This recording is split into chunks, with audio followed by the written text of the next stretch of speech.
Hi, and welcome to the very first episode of Yaz Uncensored Soundcheck. I'm your host, Yasmin Yilmaz, and for today, our very first guest is the one and only, drumroll please, So Far Under. We are So Far Under, and you're listening to 90.3 WMSC. How are you guys doing today? How are you guys holding up? Doing pretty good. Pretty good. All right. Yeah, I was just talking to Andy about the snow. It's been pretty crazy. I think we got at least like a... Yeah. Oh yeah. Yeah. Oh yeah, Easy. That's crazy. I know, it's been insane. I mean, like, luckily no shoveling for me today, but tomorrow, woo, that's going to be something else. So let's go ahead and just get to introduce yourselves and what role you guys have in the band. My name is Costa Maitoglou, and I am the lead singer of So Far Under. My name is John O'Toole. I am the bassist of So Far Under. My name is Andrew Kerwin, and I am the drummer of So Far Under. My name is Joe Schlosser, and I play guitar in So Far Under. My name is Dennis Abate, and I play guitar in So Far Under. So before we dive right into it, I want to make sure that the listeners and viewers get to know you guys a little bit better. Let's start off with a basic question. Where are you guys based? Where are you from? Well, JP and I are based in the Central Jersey area, Monmouth County. We're kind of all spread out. So I'm actually currently in Ocean County right now. And I'm from northern New Jersey, Bergen County. All right, so this is a classic age-old question. How old are you guys, or when did you guys realize that you want to pursue a music career, whether that's a singer or a player? honestly, music has been a part of my life ever since I was a little kid. I had this like little music box, and I loved it. But I really got into singing about when I was 8 or 9. So when I was growing up, my dad always pushed music on me. So I got like very heavy into the rock and like metal kind of music from him.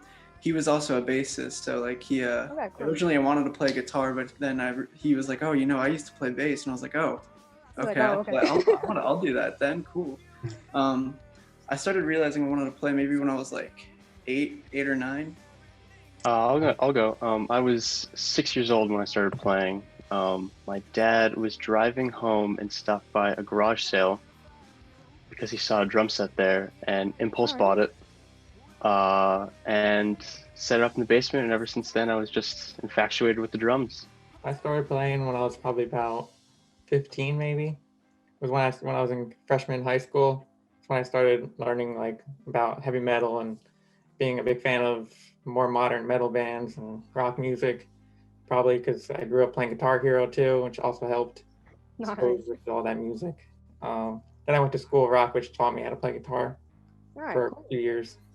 Yeah, and honestly, I don't even remember when I started guitar. It's been so long. I mean, like even when I was like a really young kid, like my dad would have me, picking up and playing guitars, even when I'd have no idea what I was doing. But I guess it was around like early middle school, really, probably like when I was like 13 or 14 or something like that. I don't even know if that's middle school, but I started taking lessons and tried to get into it and really loved it. And from then it's just been like a passion, So going off of that, who would or what would you consider are inspirations or influences, whether that's on your persona on stage or how you play or sing? I'd say like personally, some influences would be Miles Kennedy. I love his voice. He's such an amazing voice. Another big one for me was Chris Cornell. He's just, another one. I love his voice, and I love a lot of the stuff he wrote. And I never got to see him live, but I saw like videos of him, and it was just really, really cool to see. Another one, Maynard from Tool. I mean, he's just a beast on stage. He just goes crazy. So that's another one. And I think last one, personally, it's Spencer Sotelo of Periphery. I love his voice. I would say my inspirations. My biggest one, like growing up, that my dad put me on was Steve Harris of Iron Maiden. He was like the biggest, I would say. And then moving on from there, I would say John Myung of Dream Theater was a big one for me. And currently, Adam Nolly Get Good is my biggest influence right now because I'm dabbling in music production as well, and he's also a very successful production person as well as a bassist, and it's like perfect for me, like perfect inspiration for me. So my inspirations were primarily Slash shoes, what I grew up on since probably freshman year of high school. I've also really liked Paul Gilbert. He's also in the Mr. Biggs. Just Alter Bridge in general. I like the whole band. Right. Those are some my big inspirations for Okay. guitar. Cool. I mean, me personally, I got to give it to Kurt Cobain, really, from Nirvana. It's like he's not the greatest guitarist or anything like that, but like he made noises with the guitar that I didn't really know were possible. Like he did things on stage that I didn't know someone would do on stage, and it made me say like, oh my god, like I want that to be me someday. So like, Okay, cool. although not so technical, it's like it just opened my eyes to like a different world. Right. I think my first great inspiration was Ringo Starr because I grew up on the Beatles, and that's All right. what I think really hooked me into music in general. But I think it's expanded into, Dave Grohl, Taylor Hawkins, Jimmy Chamberlain, Danny Carey, into more progressive things. But I think a lot of my inspiration still stems from like, basic, like in the pocket grooves, John Bonham. I think that's enough of individual interrogation. So let's talk about So Far Under. So Joe and John, you guys created So Far Under back in 2018. Tell me how the idea came up with and how the group formed as it is today. So yeah, for a while, me and JP, we've been good friends, and we've done a lot of things in music together. We've been in a lot of bands and a lot of little projects, and we've played together hundreds of times at this point, probably. So it came to a point where we just wanted to get serious. We wanted to put together something that would resemble a sound that we could be proud of, and we could listen to ourselves and be like, yeah, that's awesome. So that's really like where it came from for me, at least. I mean, JP, what do you think of that? Like, I mean, yeah, I would have to agree with you. Being in previous bands, like Joe's always been the standout one that I would like want to do future projects with. Yeah, and for sure. He hit me up like after a couple of previous bands and was like, do you want to start up like a serious one, like gather some really good musicians and just like pound through it? I was like, yeah, sure. So Yeah. we each found like our friends that we know best for music, and here we are. Yeah. Awesome. And then we got fortunate enough to be blessed with Costa's amazing voice in this band. Oh shit! I mean, some gnarly vocals right there. So yeah, I mean, from there it's spiraled, and then we got in Dennis and Andy, and they've been awesome so far. So awesome. So why the name So Far Under? Where did that come from? That's another question. Yeah, that's a good question, but it started off as an Alice in Chains song, Okay. so there's a lot of inspiration there. But the more I thought about the song and the more I thought about the name So Far Under, I could just see Costa on stage saying, "We are so far under." Like I could just picture it in my head, and it's like every time he does it, it's like a dream come true. Nice. Nice. So speaking of on stage, I've noticed that you guys performed at numerous locations, not occasions, numerous locations, including the iconic Stone Pony. Can you guys tell me, like, what is it like riling up a crowd? Like, what is that experience like? It's got to be surreal. Definitely, yeah, it's definitely like a surreal experience. Like you play these little shows and you're like, that was really fun, but then you play something like the Stone Pony, and it's like, wow, that was amazing. Like it really makes you feel like professional almost, kind of thing. Definitely. There's just nothing like it. I mean, as a lead singer, nothing like going up there saying, "What is up, Stone Pony? We are so far under. How you guys feeling?" And just like a whole crowd of people just yelling out. I mean, it's really surreal. It's something you can't find anywhere else. It's definitely the most fun I've had playing a show. The quality of the venue and the production of it was definitely unparalleled to like anything I've played before. Right.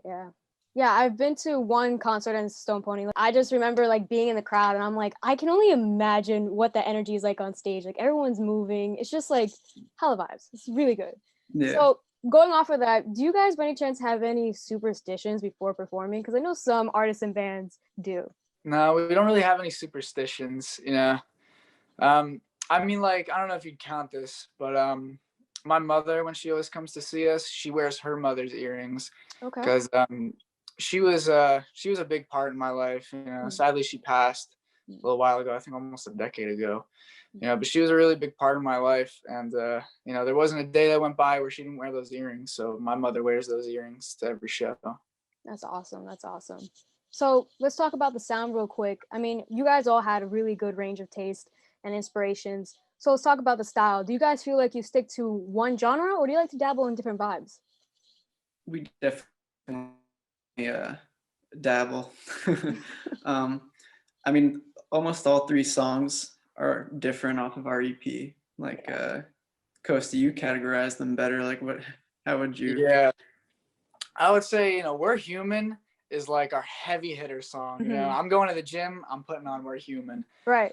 Dying to Find You is like a really chill song. I mean, some people I heard said it sounded a little bit like Maroon 5 even. Okay. Yeah. And Lily Flower is kind of just like middle ground, not too heavy, not too light, kind of just like fun, energetic song. Right. So speaking of those songs, you guys released your first EP, 3 bangers, Lily Flower, We're Human, and Dying to Find You. So let's dive right into it. What was the process like from the idea to releasing it on all platforms? So basically, when we formed originally, we were playing, and a little time went on, and then we were like, guys, let's write some original music. Now that we're comfortable with each other, and we wrote that. Once we got 3 songs down under our belt, we're like, let's record this and put it out there. And I feel like we wanted to make that next step from just like a local cover band to having something a little bit more legitimate. Right. Yeah, I would definitely agree with that. I mean, as soon as we got Dennis and Andy, we were like, all right, we're gonna drive full force. Like, we really want to get our music out and like really push it, promote it, like get it as far as we can, All right, cool. And I was noticing that a fan favorite is Lily Flower. Can you tell me what was the inspiration behind that and how you came up with it? Okay, so I'm not a guitar player, I'm the bassist, but like I'll like play guitar and stuff sometimes. Okay. And I came up with that riff, and me and Costa were actually at a guitar center in New York, and we went down to where there was just like this acoustic area, and I started playing, and Costa started vibing a little bit, and I was like, oh, okay. And then he went home, wrote some lyrics, and I think it just like all kind of happened from there. Smashed right in. Yeah, sometimes like those kind flowed out of me, honestly. That's awesome. Yeah. So now I gotta ask, did you guys face any challenges or battles when creating the EP or as a band as a whole? And if you mind, would you like to share them and how you overcame them? Well, I mean, COVID is definitely a struggle. I think, the whole world shut down. Yeah. A few weeks before we were supposed to go into the studio, so that really delayed us. But eventually, we got back into the swing of things, started practicing again, and we're like, we need to get this done. So, thank God we did. Yeah, well, I'm very happy you guys were able to overcome it because, like I said, honest bangers. I gotta say, my favorite is Dying to Find You. So that leads me to my next question for all you guys individually. Which one would you personally say is your favorite out of the EP and why? So we can start off with Dennis. Tough question. Put you on the spot. My favorite is probably Lily Flower. Okay, I like Lily Flower. Costa's. I really like Costa's vocal lines. So going on to John, what would you say is your favorite? I'll have to agree with Dennis. I would say Lily Flower too. I mean, there is kind of like, I guess, some sort of like bias connection of me like writing it, like stuff like that. But also, I really like Joe actually had the idea of the bridge in that song, and I like fell in love with that part. So nice. And Joe, what about you? I love Dying to Find You. The song's awesome. It's we didn't expect it to sound like that in the studio. We would play it live and we'd practice it and listen to recordings, and it's like we never quite understood the song would turn out to be until we heard it in the studio, and then like all of us at once kind of looked at each other and we're like, wow, this is like kind of all of our favorite song, like it, like it's all, we've all got our opinions, but it's like, wow, this song is like insane. It was, and I wrote a lot of that song, so it meant a lot to me to write a song that's like actually decent, so No, it was awesome. It was awesome. So going on to Costa, what would you say is your personal favorite? Personal favorite? Well, tough question. Yeah. It used to be We're Human, and especially live playing that song, because that's the heavy hitter. Playing that song I can live, imagine the energy. Yeah, it's just amazing. But honestly, sitting at home, I would have to agree with Joe and say Dying to Find You. I mean, it just that song actually originated as an acoustic song, and then we switched it over to electric. and still, you know, it didn't resonate with us like as much as the other songs, and then it just, you know, grew to be, you know, some of our favorite songs. All right. And last but not least, Andy, what would you say is your personal favorite? Yeah, I'd have to agree with Joe and Costa on that. The reason it's my favorite was just like the development that song had was really impressive. I think walking into the studio, all of us, you know, like the song, of course, but I think the growth it had is why it's my favorite at this point. So Costa, I know you're saying that, you know, due to COVID, I know throughout every industry, pretty much everything was shut down, but luckily it's been opening up. Are there any current or ongoing projects that you would like to share? I mean, we are always writing new songs. Yeah. Whenever we like get together to practice, we always try like to collaborate riffs together and work something out.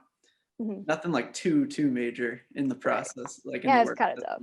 And as a band as a whole, what are some short-term or long-term goals for the band? Like, what can we expect from So Far Under? Well, definitely some short-term goals. I mean, you know, with the pandemic, it's kind of put a damper, but we definitely want to, you know, branch out to other bands.